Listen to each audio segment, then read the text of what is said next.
guys so much for tuning in to another episode of Practical Living. I'm your host, Martinique Brown. If this is your very first time ever watching this show, welcome, welcome, welcome. I'm so excited that you're here and tuning into the episode today. Today, we are actually talking about how to get back into the game of life after failure. I know that so many times life just beats us up, but you know what? Like I said, if this is your first time tuning in, I have some women just for you. They are actually professional life coaches.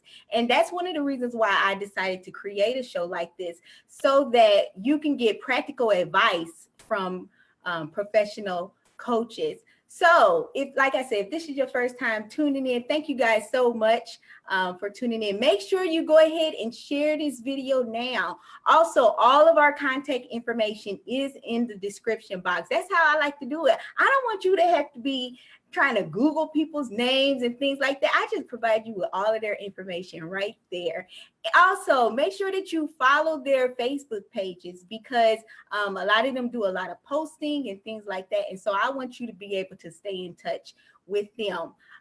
If you really enjoy my shows, make sure you subscribe to my YouTube channel, which is Martinique the Storyteller. Also, send me a friend request so you'll always be notified when I do new shows. So ladies, welcome to the show. Welcome, welcome, welcome. I'm so excited you're here. So I don't think we can hear you guys. So let me unmute you. All right. Can you ladies hear me? Can you hear me? Yes. Can hear you fine. Excellent, excellent. So what I always like to do, viewers, I want them to just introduce themselves and also just let you know a little bit more about their areas of specialty in their practice. So we'll start with Marcia. Hi, I'm a professional life coach, and I work with women primarily who are experiencing major life transitions. And I work with a lot of women who are going through the process of divorce, because that big transition leads to a lot of other transitions like jobs and home changes, parenting, and relationships. So that's really my area of specialty. Excellent, excellent. And before we move on to the next coach, I just want to do a couple of shout outs. We actually have Nikita in the house, we have Regina, and we have Nataria. Also, thank you ladies so much for sharing the video. Also, if you're just tuning in, you know how you can make this show so much better and interactive. If you go ahead and make comments and ask questions, you are getting free advice on how to bounce back in your life after failure. So Treyonda, if you can go ahead and introduce yourself and also your area of specialty. Yes, my name is Treyonda Towns. I'm from here in Chicago. I am a published author. I'm also a practicing mental health counselor, but I also, the most enjoyable part is the life coaching, because I have the liberty of walking individuals with their own goals and plans. And they're not dependent on me. And so my area of specialty is mental health coaching, as well as life transformational coaching, with a specialty, a niche in crisis and trauma, with a touch of spirituality. That's good. That's good. Yeah. And Tracey George, if you can introduce yourself to everyone. Hi, everyone. My name is Tracey George. I am an author, a speaker, a leadership trainer, and a life transformational coach. I specialize in burnout, helping people prevent it before it becomes a major problem. That's good. That's good. And so if you just tuned in, make sure that you post your questions and your comments as well. So we're just going to get right into this. So what would you say to our viewers that would really just help them to understand that life is made up of failures and achievements? What would you ladies say to them? Well, I can start it out. Failure can be something as simple as a blooper dealing with a baked cake, and can go as far to the right with causing somebody's demise or something like that.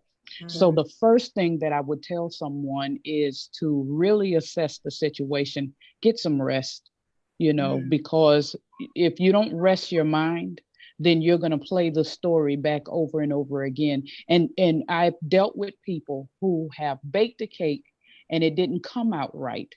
And they decided, I will never bake another cake again. You will live again, regardless of what you consider failure. I consider life lessons. It's an opportunity to pull back and see where the issue got off the beaten path. Was it you? Was it something else? And you can assess it better and be able to deal with it, because causing somebody's demise may have been as simple as you had your own issue.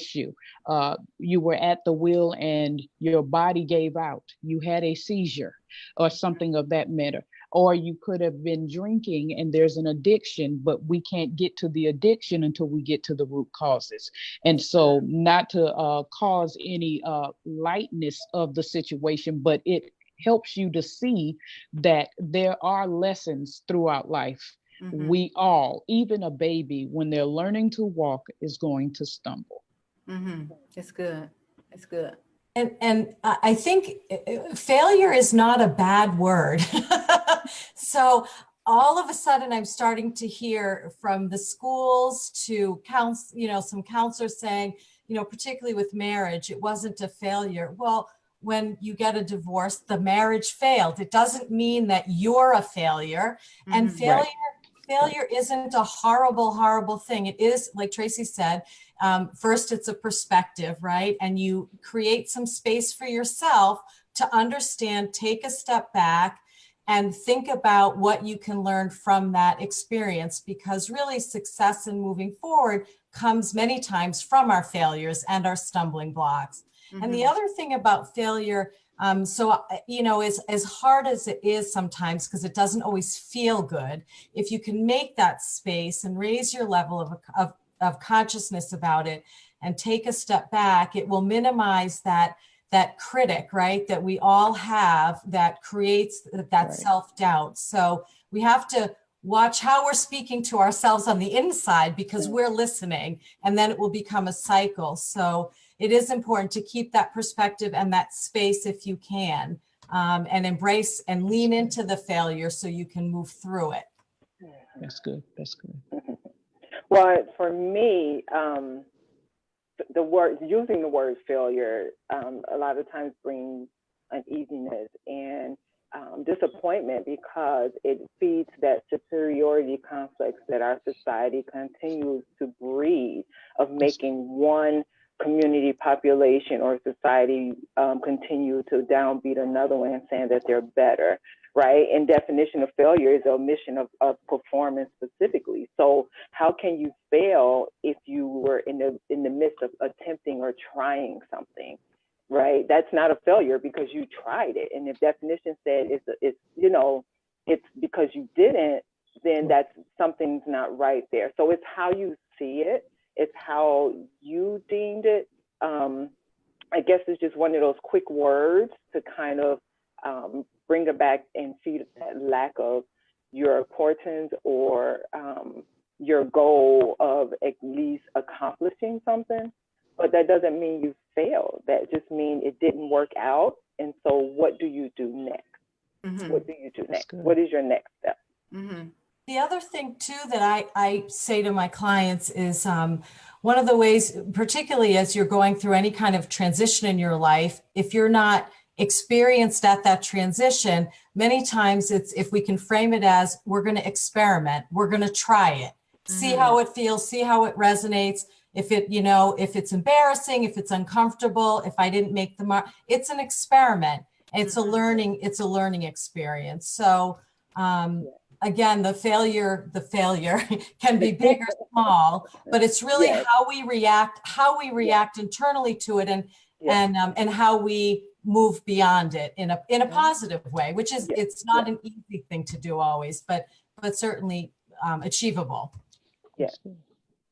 But I have a question for you ladies. How do, in these, in a lot of Facebook groups that I'm a part of, I'm hearing so much about, self-talk.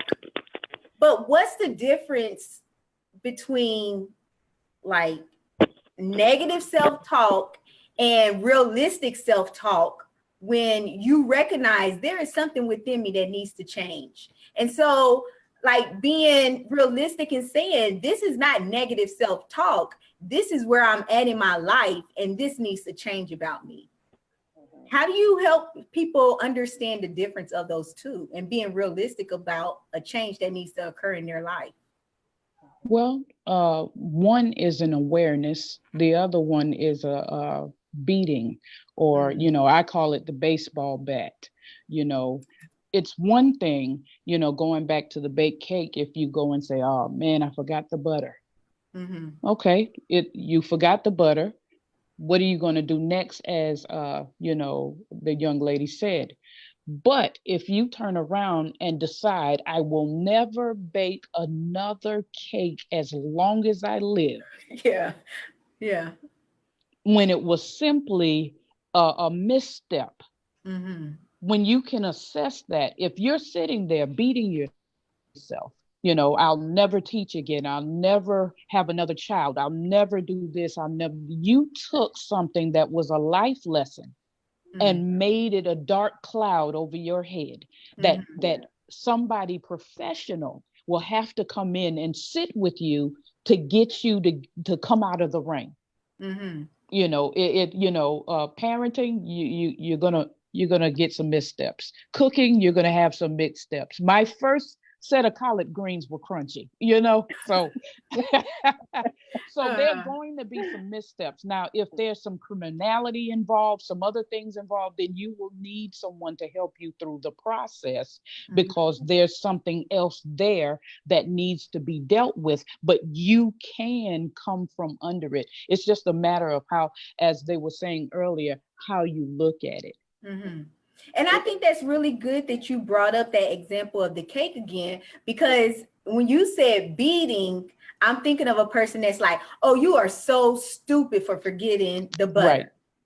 So right. That's good, Tracy. That I can really see the difference. To God be the glory. Yes, and that's what I was, going to feed off of and come in right after that. And so that's where the difference come in at, as far as the setback and the negative talk. And it's one thing to say, and it's just about accepting, okay, it was a misstep. I forgot the butter, I forgot the egg, versus, oh, I'm so stupid. You're just dumb. Right. How can you do that? You are just like the worst cook ever. You might as well never go in the kitchen again. Yeah. That is that negative self-talk versus saying, hey, let's try this again and let's make sure I have the eggs and the butter. Hey, can I get a team partner and we tear this kitchen up together making this cake? Have an accountability partner also to help you with those steps through those things. Right. So that's the difference in when someone's saying negative self-talk. We're smiling on the outside, but yet we're dying on the inside because we have this thing on our head that's saying, hey, you'll never be able to do that. You are a failure. You're nothing. You're not thin enough. You're not big enough. Your hair is not bright enough or purple enough, or, oh, you only eat that, okay, but what is important to you? What makes you happy? What have you accepted about you? And what process takes you to accomplishing your goal that, is good for you and healthy for you? I think too, as life coaches, one of the things that we do is we listen to what the clients are saying. So when they say, I can't, I will never, we ask them, questions like, well, what if you could? And just by asking somebody a question, you can start to get that person to think a little bit differently. Right. So if you say, I'm such a bad time manager, and then you can say, well, what if you asked yourself, well, how can I be a better time manager? I really, I caused my marriage to end. Well, how could you take a step back and look at what you might do differently again? How else can you interpret that? Are you making assumptions? And then there's the real, beatings, as Tracy said, where, I'm not deserving, I'm not good enough, I'm not worthy. And really, when we realize that we are worthy, and again, with life coaching, we ask those questions that get our clients to think about well, what if you did think you were worthy? What would that feel like? And how would that benefit you if you approached it that way? It's easier to get someone just with a question to shift their way of thinking and to think about almost less of a victim to themselves and more empowering to make choices about how we want to move forward. It's so easy to be reactive when we're embarrassed, when we messed up, but if we can work through that and not go there to that place of unworthy or not good enough, then we can flip it and we can say, you know what, I am worthy, and it was a mess up. It was a misstep. It was a big mistake, and but I can move forward. And certainly there are people in our, J.K. Rowling's is one I think about all the time, right? She wrote Harry Potter series. She was in an abusive relationship. She thought of that book. It was years. She got married, abusive relationship, a child, ended up living with her sister. Her mom died, depression, suicidal thoughts. And, something for her, I don't know what it was, must have been a life coach, or a counselor that kind of helped her reframe it, right? And be able to create this amazing series and become a billionaire. And that's an extreme sort of success, but losing who we are really prevents us from moving forward. So it's really important to twist those questions around to ourselves. Right. And like you said, it's really about life lessons. I know that Nikita just made a comment and she said, without these life lessons, I would not be where I am today. But first I had to learn to accept those lessons and those failures. So is there an easy way to go through failure, you think? Is there an easy way to go through failure? Well, I guess that goes back to how do you, or what does one, and changing that mindset about failure. What is failure? We know that even the word in itself is negative taboo. And so just once again, working and allowing the mindset to be changed and seeing it as a setback, right? Unavoidable outcome, unforeseen circumstance. But to kind of negate the negative impact of just even the word failure, right? Changing the mindset and coming back with something in a different way, and to help you get through that process, to help you set those goals, right? And to help you cope. Because once you can accept it, and then even accepting it once again is changing that mindset of what is failure, right? What is failure? Right? Nothing is a failure if you're trying and you pick up and you start all over again, right? So it's about taking what didn't work the first time and using another process to reach your goal the next time.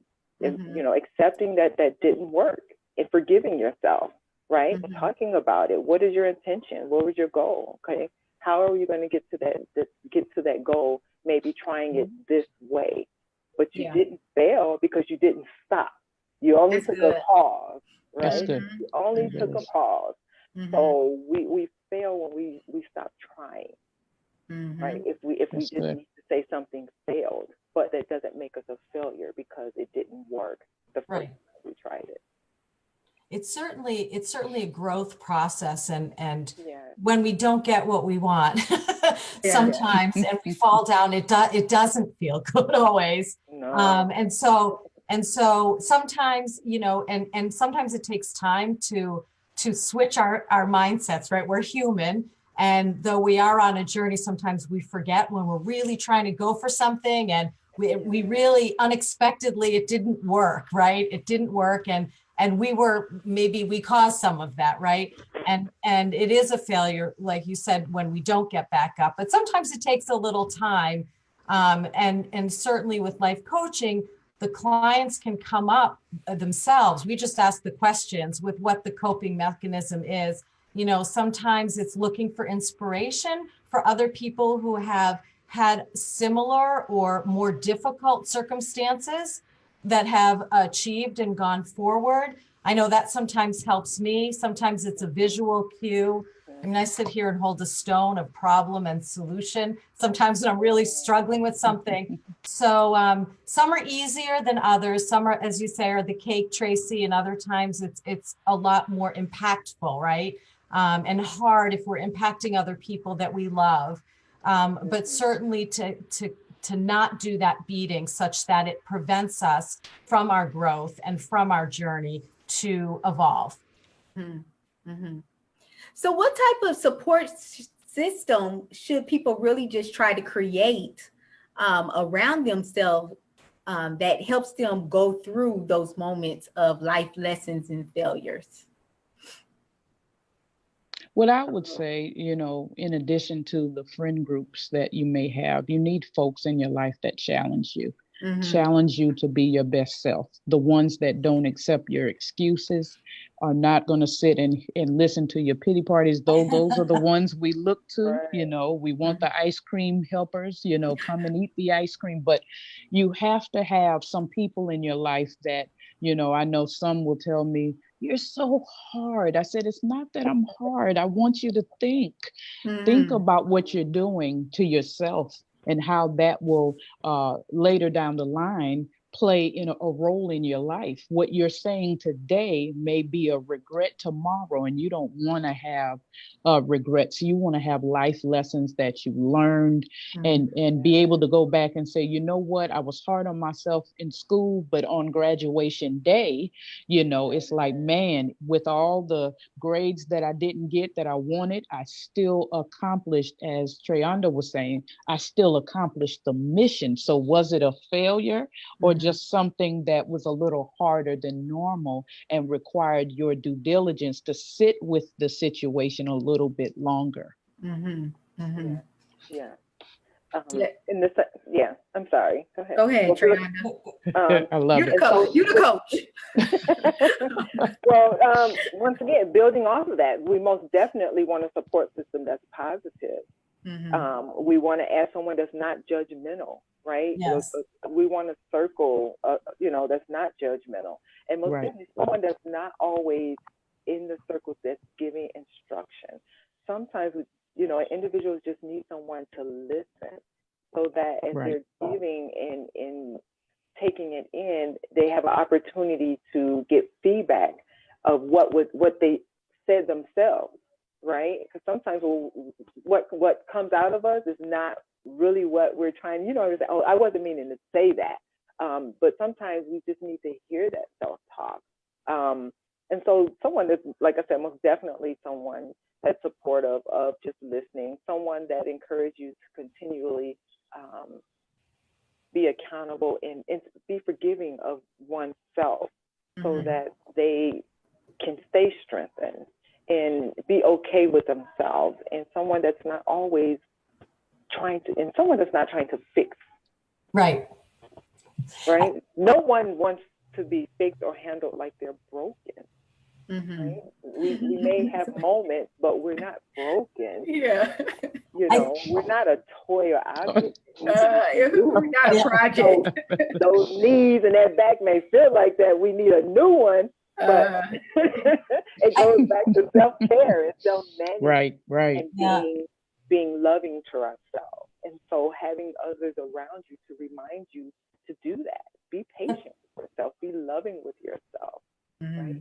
It is important to have people that are, depending on where you are in your process too, right? So when we fail or we fall down or we take a misstep, there's a process to it, right? Sometimes in the beginning, depending on what it is and how big it is, we definitely want to surround ourselves with people that are the soft pillow blanket that can listen and pat our heads and say, it's going to be okay. Because sometimes we need to hear that. And then what Tracy said is, and then you might need some honest feedback and a mirror and a reflection, depending on where you are. And I think we're in a really good time now, particularly as women. There isn't as much stigma as there used to be to reach out for all sorts of resources. So friends and family are wonderful, and you know who they are. Everyone knows, you go to certain people for certain things, right, in your circle. The reactions you're going to get from different people. And feeling judged is the worst. So don't go to them, to people that you're going to feel judged by.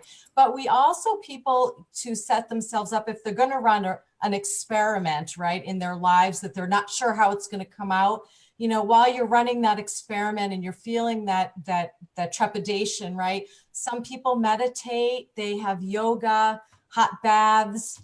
Ben and Jerry's isn't so bad every once in a while. It's sometimes just a lot of different pieces, right? As you're going through and as you're falling and getting back up, and certainly exercise, life coaching, therapists. There's plenty of books, you know, you guys are authors that can help along the way. Some people go to their houses of worship. So really we can pull on different things depending upon what it is we're struggling with, as long as we're pulling on those resources, right? So I always say it's great, just leverage your resources, whatever you feel is going to work during your process of moving forward. So, and just adding to that from the view of a coach, right? Remembering that. So it's not about someone being hard and stern, right? Because there's nothing wrong with that. Because from Tracy's point of view, she's coming from the standpoint of someone that's in place as being accountability partner.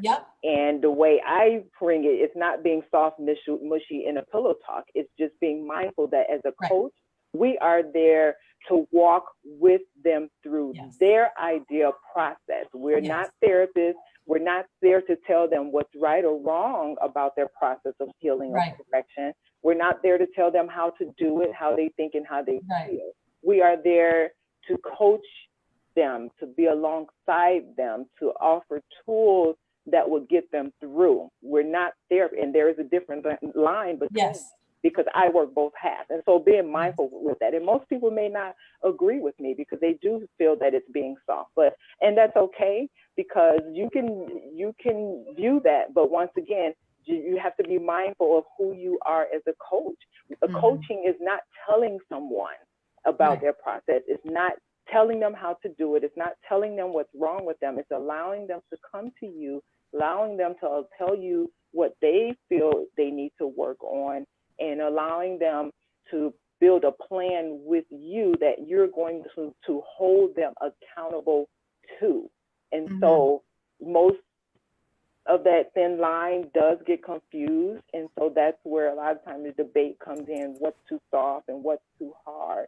And it's neither. It's about being that accountability partner. That's what coaching is. And it's much different from being a therapist and someone going to a therapy. Right. And we actually had Nikita, she said she had to really just change her circle of friends and family to have really just have positive people in her ear. But one thing that I would like to ask her, one thing I want to ask you, Nikita, is just how did your family and friends react to you no longer like maybe being dependent on them, or your limited time around them now? You know, because if you constantly talking to somebody and then you just you change it to once a week, that's noticeable, you know? And so people are going to ask you questions, you know, about, well, how come you no longer talk to me like that? How do you go about doing that when you are trying to change your circle of friends that you know is not really beneficial to you, especially when you're going through these times of need like this? How do you react to those people? Or should you be open and honest, or should you just ignore them or unfriend them on Facebook?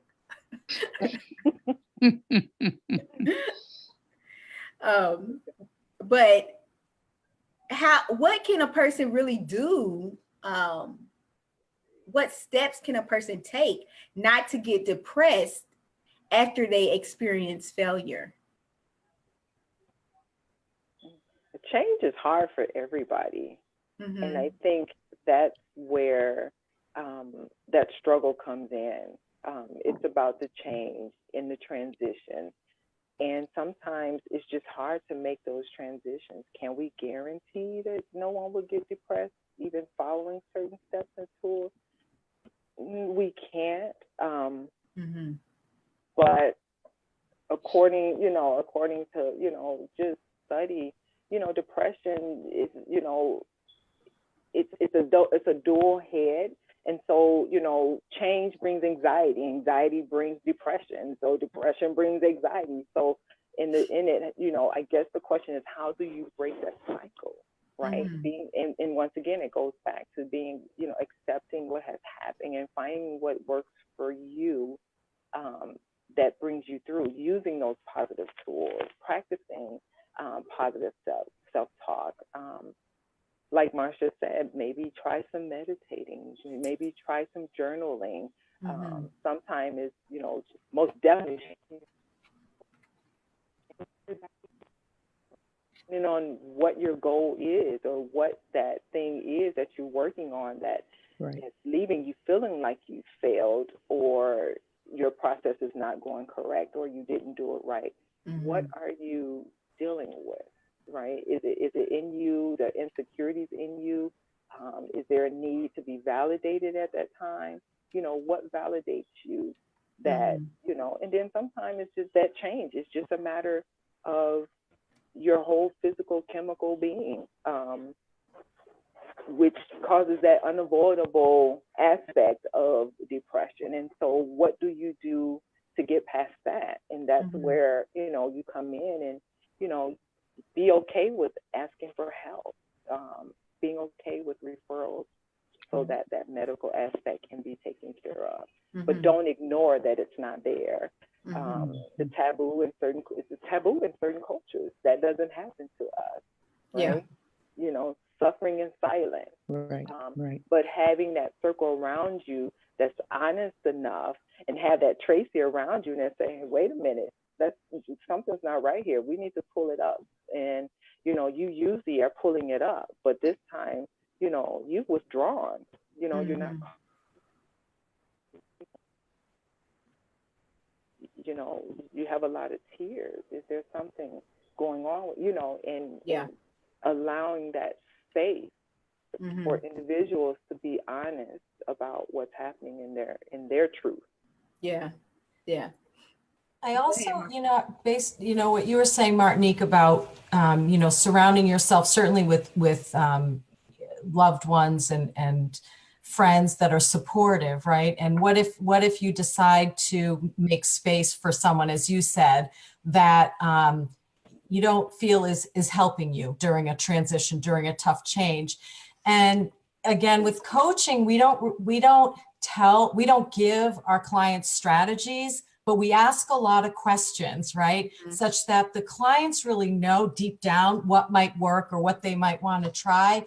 But certainly anytime you do shift, I always say it's like a dance in a relationship, right? So it's a dance is a dance in a relationship. So if you're going to change a step, that person may also react to that and may not react well.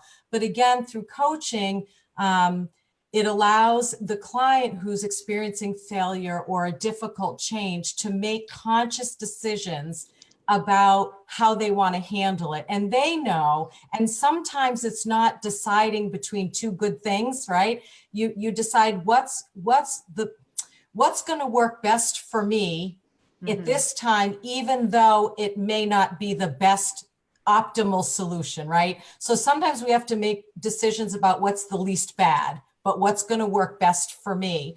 And with the coach, we ask the questions, and we don't have the answers for a client. They know, and then they'll run the experiment. And then if there are things that come up as they're redefining their circle or their resources, that gets worked through in coaching, so the person can make conscious decisions so they feel empowered and not out of control. Because again, when you're struggling with anything, especially setbacks, it's so natural for us to feel like we don't have control or things are spinning in a change, right? And what helps us is when we recognize that we do have control. Maybe it's not the set of choices that we would like, but either way, if we pick a choice and we work it through, we feel more empowered, and that energy gets shifted to be more of less negativity and more of opportunity as you're working through things little step by little step. You're still, you're still producing momentum forward. Yeah, and we actually had Nikita actually, because I asked her the question, how did your family members take it, when you did, your friends and family members take it when you did have to, just limit some of your interactions with them? And she was just saying that, they didn't take it well. Right. But shout out to Tracy. She said, but with the help of God and her coach, Tracy, she was able to really just get through it and not be fearful or feel guilty because they are blood family. And I think that that's the thing. You do feel that guilt because you're like, man, that person was with me since day one, but we grow and we change. Yeah. And that's the thing. I think that that's hard, especially when we're not bringing alongside those individuals who have through the years been with us. And when I say be with us, doesn't mean that they emotionally helped us. They just been there, I'm 38, and they've been there all 38 years, but that don't mean that they helped any part of the way. But what can or should people begin to ask themselves in order to learn from their failures? Because I know that many times we'll look at a failure and we say, oh man, this just didn't work, but we don't learn anything from it. How can you begin to learn from these things?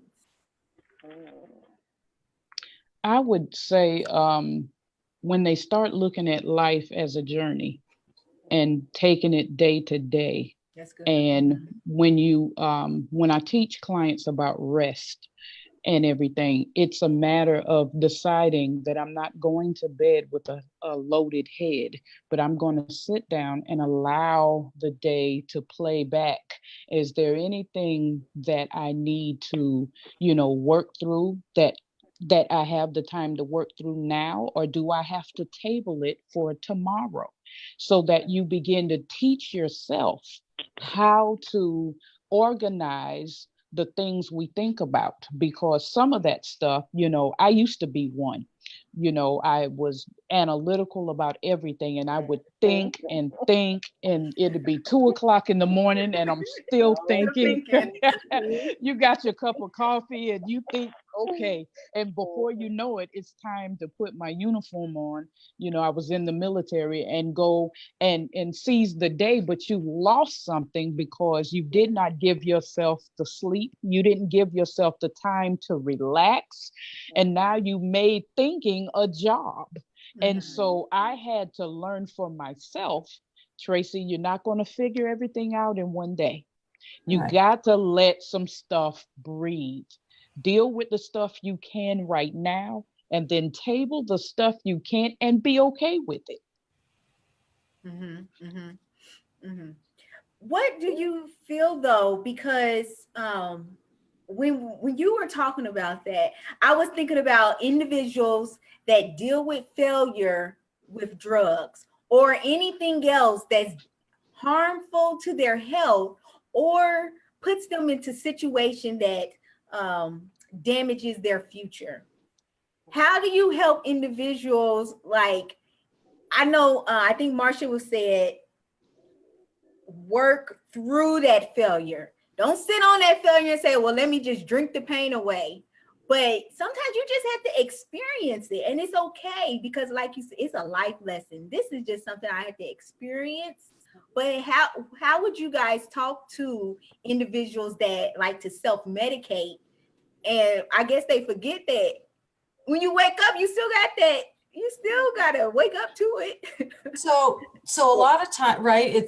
Yes, people will anesthetize their feelings, right? With things that might not be healthy. And some of us make the same mistakes over and over again. It can be part of the human experience. But once they're sort of looking for help, right, or coaching, one of the questions that I ask frequently is, well, you know, how did that serve you? How did drinking serve you? What did that get you?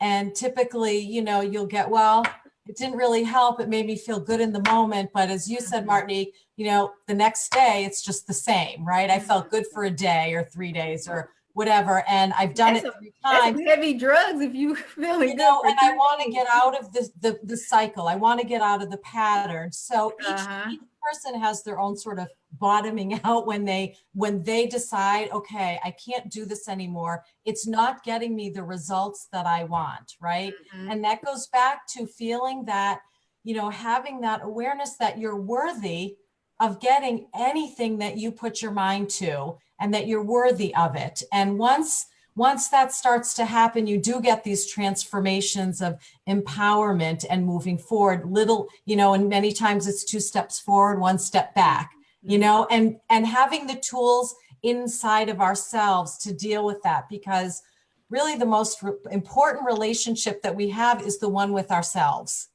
Once we're, you know, we have that good relationship, you know, many of us have best friends, and some of the things that we would never say, some things to our best friends that we say to ourselves.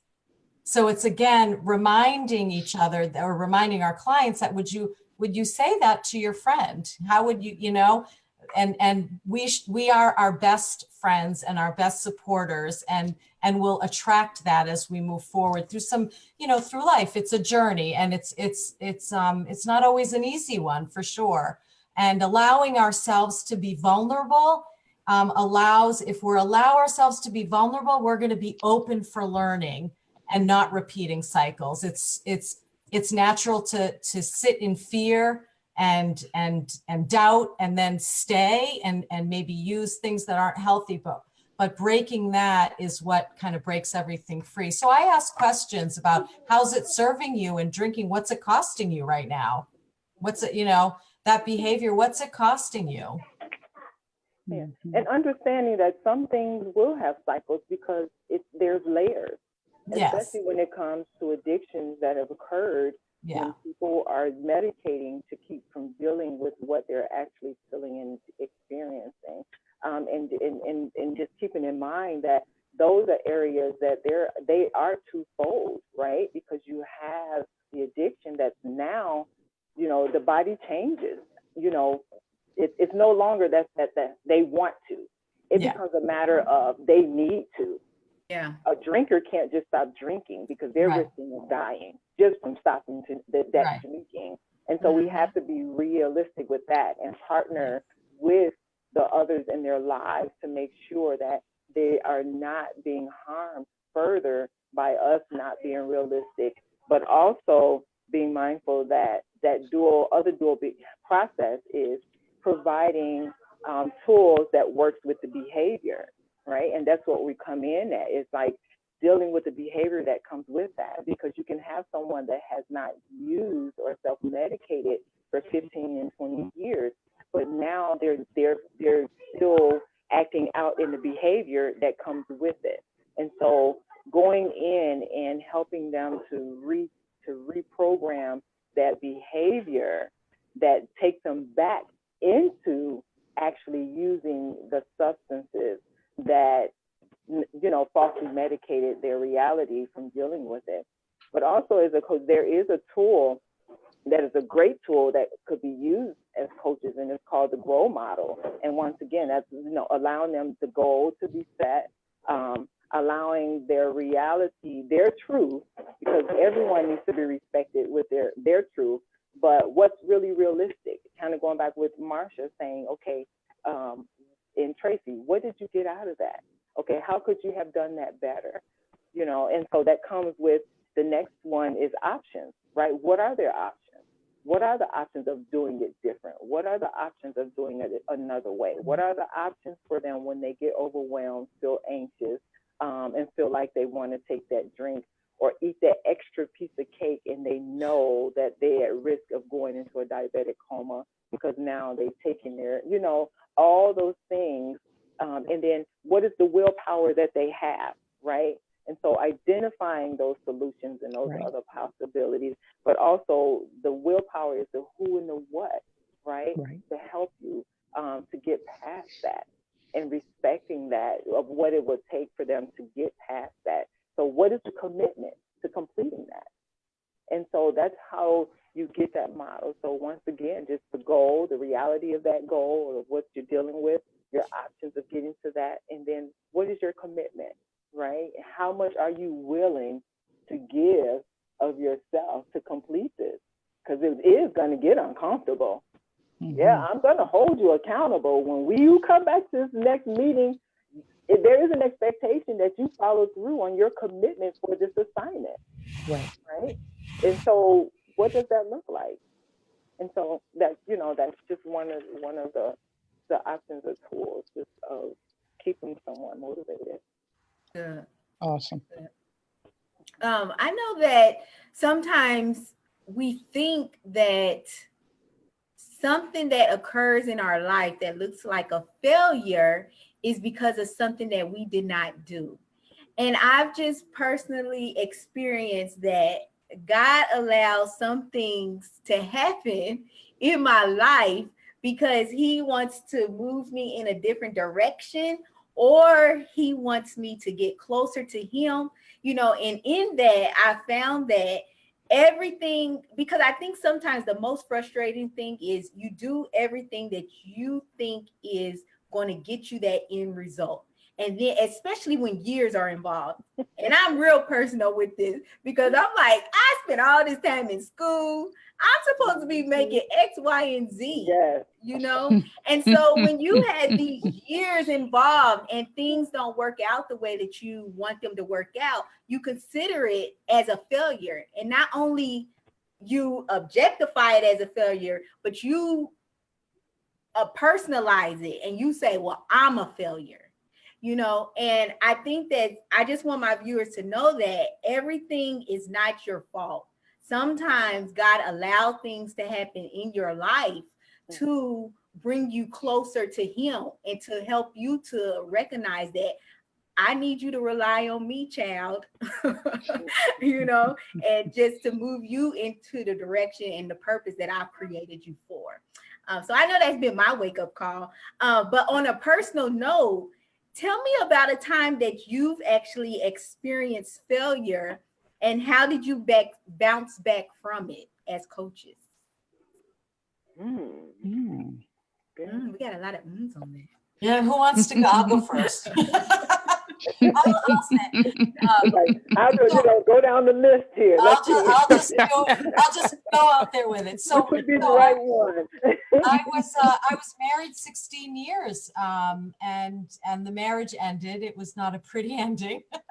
I had 2 children, and I interestingly enough, I had worked while the kids were little, young, and then when we could afford for me to stay home, I was staying home and also looking to another career. I have a business background. I wanted to do something more soul fulfilling. I was looking at graduate schools to be a therapist, a counselor, something that really was my passion.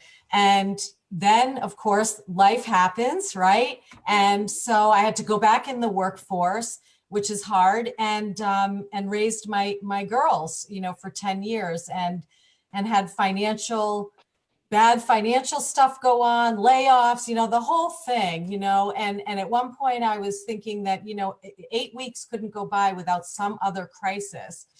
And how did I manage? Not always gracefully, quite frankly. We react, we're emotional, but somehow, you lean into a new identity. So it is time, you think of yourself as a mom and a wife and a house. I sold my house, and for me, it was the focus on my children. And there were times I was thinking, you know what? I wanted to be a mom. He's not going to take this from me. I'm not going to give that power to him. And so I focused on enjoying. Some days I had to wake up and make conscious decisions that I'm going to enjoy it, even though everything around me is, crap. And so over time, I didn't have a coach, right? At the time, I didn't know about coaching. It would have been helpful for me for someone to say, well, you know what, you lost your mind with your ex, and, how did that help you? So I spun on that a couple times.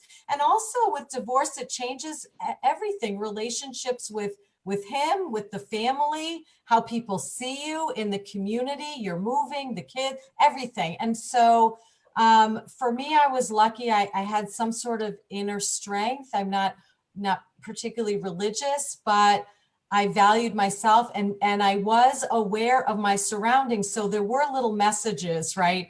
I call them little miracles that helped direct me along the way. One, just a quick example, was I ran into someone that I hardly knew, and she told me, interestingly enough, I was going to my faith it was a service that I was going to. And she was talking about how she was back and forth with this husband for 3 years. And quite frankly, there was infidelity, and she was a wreck, and the kids were a wreck. And I remember it was in the middle of my stuff. And I remember thinking, I'm not going to be this person. I'm not going to fall victim to all of this now. So for me, it was just maybe a self-awareness of who I wanted to be, even though it was going to take time to get to the other side of it. So that was my experience. And it's why I became a life coach, to help other women move through it, so that they move through it with intention. And at times when they feel that everything truly is out of control, that really you can have control, and you shift your identity and your perspective and your thoughts, and your emotions will follow, and then your actions will too. And then, what you're saying, and then, as a coach, your clients are accountable, even if the shift is a little bit. I'm going to see my ex, and my head's not going to explode, or whatever it is, little, but those are little steps, that you make consciously, that you can look back on and feel good about. So that's my story. That's good, Marcia. Thank you. How about you, Treyonda? Well, for me, my battle with getting past the negative self-talk and feeling as though I failed was when my oldest daughter passed away. And she didn't just pass away from sickness, her life was ended. And so as a parent that was determined, I was a parent young, and so I was determined not to be part of statistics that said I was going to fail, that I was a failure because I was a parent young, that I had no future, that my life had ended. For me, that was my motivation to not be those things, to that should happen,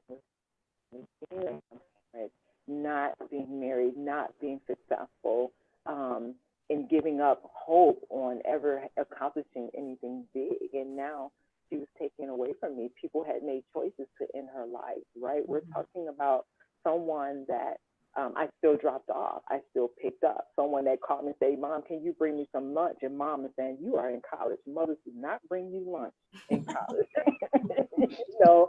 You're talking about someone that called just hysterical, and I'm breaking rules in traffic, and I get to the door and like, what's wrong? Why are you screaming and crying like that? I broke my nail and it hurt so bad. I was like, are you kidding? And so getting that call one day, or actually missing the call, and you leaving messages, hey, I missed your call me back, Mommy loves you, call me, I'll be waiting to hear from you. And then your phone ring and say, hey, did you talk to no? And then you hear those words, she's gone. And I'm gone where? She went to take a nap, she at the store, she took a run and be back to the phone, and the words are, she's gone. What do you do with that?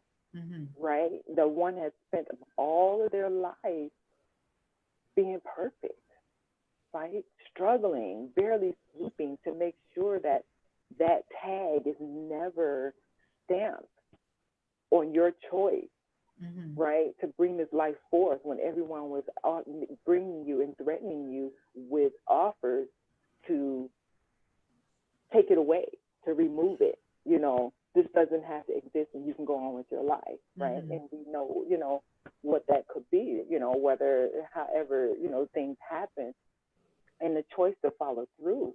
And so years of just pushing and going on because there were children left behind that I took in. And so the other threat of my family further being dismantled by a system that sees our children as a commodity, right? I'm family. There's no resources for me, but a stranger that really don't care, get all the resources in the world to take care of, or supposedly take care of our children, is available until the denial of my own heartbreak was killing me. My body begins to shut down. I couldn't even remember how I was. These people would not take my power. They would not. Right. They would not win. You know, I am not broken. I can do this by myself. And in the midst of that, I had pulled in her teenage siblings that took on adult responsibilities as I depended on them to not only co-parent, but to protect me, to carry me, because I was functioning in my brokenness that I had no idea. I was afraid to go outside, you know, alone. I was where I was going and how to get back. And so to be honest with that, right? How do the one that says, you're so strong, you got it together, you know, you got all this. And I was secretly broken because I refused to say, I can't do this, right? So it comes a time where I had to use my own coaching tools. At that time, I didn't know it was a coaching tool, but, you know, prioritize strategy, right? It's like I had to learn how to delegate responsibility. And with that, they're saying, hey, I need some help, right?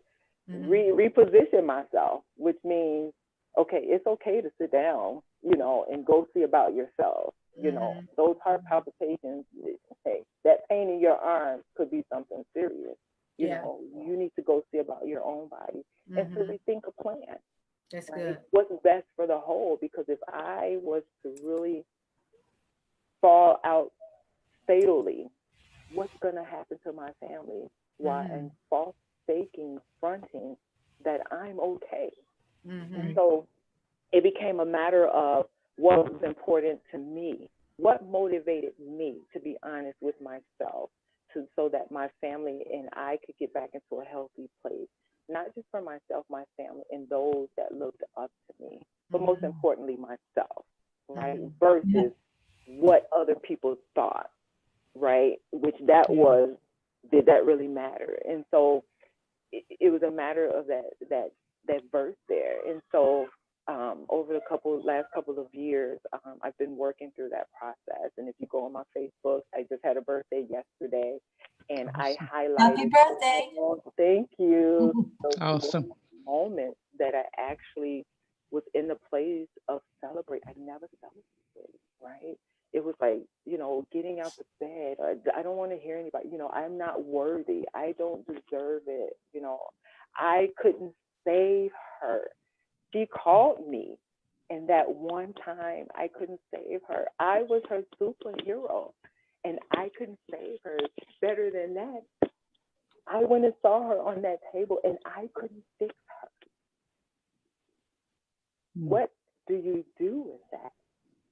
You know, what do you do with that? And so learning to be okay, that was, like you said, one of those things that was out of my control, but being okay in having enough within me and saying, hey, you know what? God got me. Something bigger than me has to step in now, because I'm nothing. Yes. And that's what it has been. It's something, relying on that something bigger than me, and that thing that's always been within me, because, you know, and I've been through many things and many tragedies. I think we've all have been, but I had got to a place where it has to be something at the end of this. And I was losing sight of that, right? So being determined, there has to be something greater at the end of this. Yes, yes, yes, yes. Thank you, Treyonda. Treyonda. Allowing her legacy to live. And so here I am today. Wow. Amen. Thank you. Wow. What about you, Wow. Tracy? Well, you know, listening to Marsha and Treyonda, I was a kid. My parents made a decision. My father was military, and they decided the family had been asking for me and my brother to come and spend some time.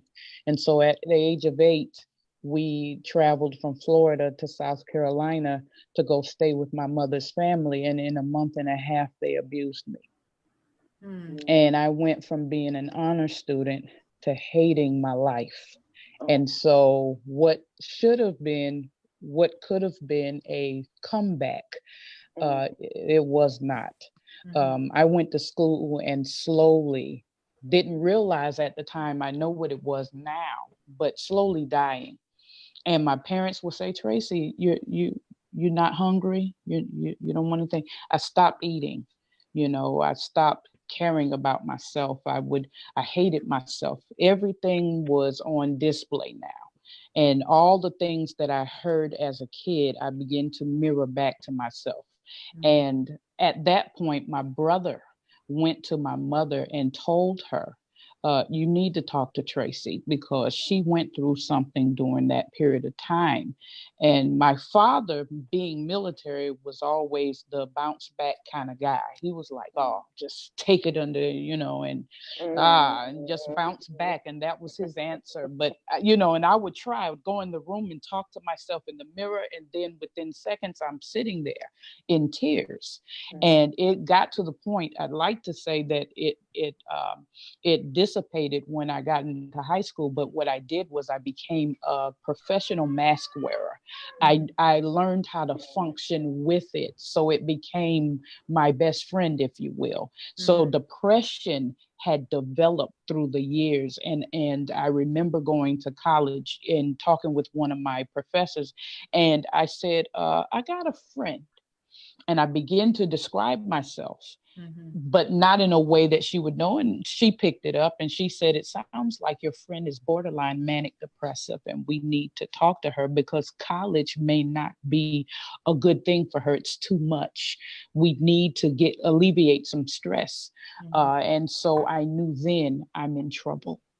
And at the time, I'm a counselor and a therapist. So at the time, I was in college for psychology. So I went and got my psych books and was sitting there flipping through and saying, please, God, help me. I'm in trouble. I'm in trouble because, you know, I internalized everything as something was wrong with me. I need to fix this, but I couldn't fix it. And so I had to turn to my faith. I had to turn and to my mother, my counselor in school. Thank God for psychology, became my counselor. And I would come to our office and just boo-hoo. And she said, get it out. Now let's talk about it. What are we going to do from here?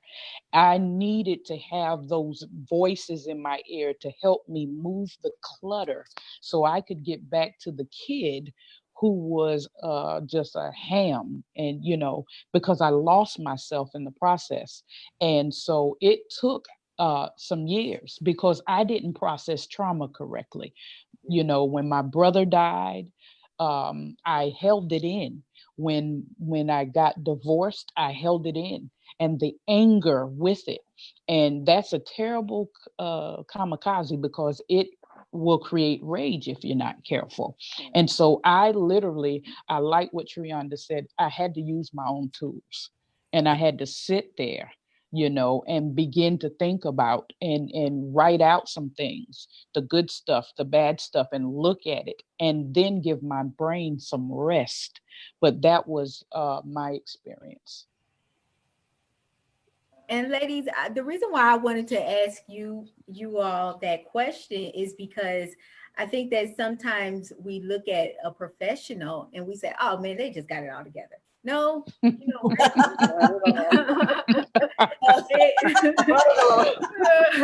I'd like to meet that person. Yeah. Me too. And they're human just like you. And I think that that's one of the beauties of being a life coach is that they had the ability to empathize with you through your struggles that you're going through, but also had that experience with knowing with when to be tough, when to be gentle, you know. And so I really just feel that if any of you viewers are going through any type of failure in your life right now, and you really just feel that, you know, one of these coaches really just resonated with you, I just strongly encourage you to visit their website or their Facebook page and just get in touch with them. Just let them know that you would like to do, you know, maybe a discovery session with them, and they'll welcome you through that process. I just thank you ladies again for just taking time to be on the show and really just helping us to have a better understanding that failure is not the end all be all of your life, but it's just like baking a cake. Don't beat yourself up because you lost that, you forgot that butter. It's okay. That's why you write down the recipe and you make sure you get the ingredients. And even when you do that, sometimes the cake will still burn, but it's okay, you know, because like these ladies expressed, this is just a life lesson. Sometimes you just need to turn your stove down to 350 and not have it on 450. But I just truly again thank you ladies for taking time to be on the show. I thank you viewers just for interacting with us and really just having some really good comments. And you know, tomorrow is a new day for you all, and I hope you all just have a great night. Bye-bye. If I can add to that, just remember, failure would never, Og Mandino says, failure would never overtake me if my determination to succeed is stronger and strong enough. That's good. That's good. Great. And on that note, everyone, we will see you all later. Bye-bye.